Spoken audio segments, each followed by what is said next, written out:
Salut, le fameux salut. Alors, je voulais partager ça avec toi. Programme pour les travailleurs étrangers, dépassement du coût et retard pour un autre projet informatique. On parle du fameux nouveau PSTQ, programme de sélection des travailleurs qualifiés aussi au Québec, que tu sais, qui marche pas nécessairement très très bien. Très peu de personnes sont sélectionnées via ce programme-là.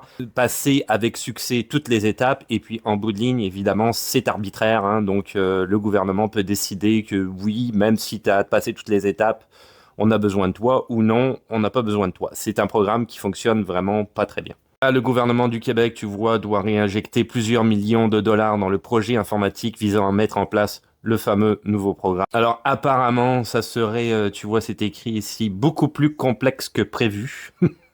D'accord. En raison de cette complexité, on parle d'un dépassement de budget. Le budget autorisé s'est élevé à 9,8 millions de dollars pour un programme informatique. C'est pas mal quand même, hein.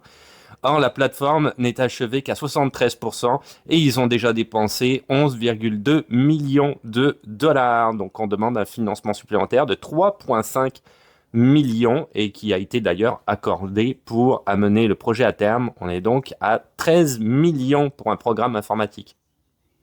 En plus de quoi, le coût d'exploitation sont quant à eux évalués à 921 400 dollars par année chaque année.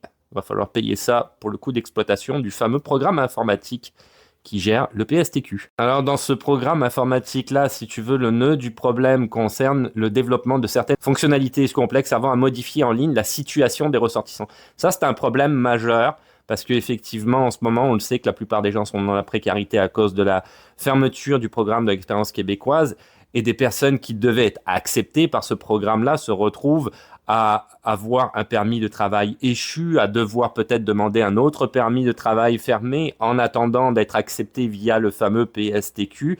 Donc ton statut peut changer. Alors c'est certain que si c'est ça la problématique du programme informatique en question, ben oui, c'est grave, parce qu'en ce moment, on le voit, la plupart des gens sont quand même dans la précarité, je parle en matière d'immigration.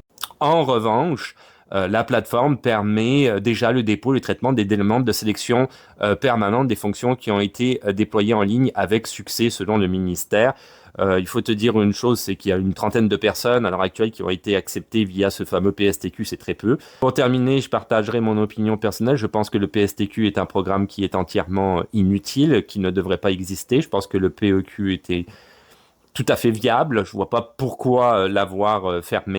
Le PEQ tel qu'il était, le PEC, je ne sais pas comment on dit, mais tel qu'il fonctionnait avant Simon Jolin Barrette et sa fameuse réforme qui a fait en sorte qu'effectivement il fallait avoir 2 ans en tant que travailleur étranger temporaire par exemple pour pouvoir rentrer dans ce programme-là. Avant ça c'était 6 mois.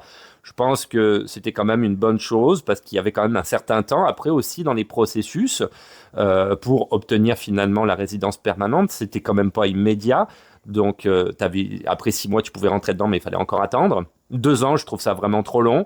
Donc moi, j'aurais simplement réouvert le PEQ, j'aurais redescendu ça à 6 mois, si tu veux, avec le nombre de travailleurs temporaires qu'on a déjà ici sur le territoire, qui sont logés, qui travaillent ici, qui contribuent à la société. La moindre des choses, c'est de leur donner la résidence permanente afin qu'on puisse continuer à fonctionner en tant que société.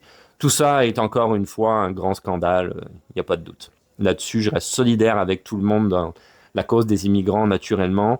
Ici, au Québec, qui se sont fait mentir, hein, pour la plupart d'ailleurs, je terminerai là-dessus. On leur a promis qu'ils allaient obtenir ici la résidence permanente après X nombre de temps. Et finalement, voilà, la promesse n'est pas tenue. Donc, je suis solidaire avec tous les immigrants ici au Québec. Là-dessus, je te dis à plus.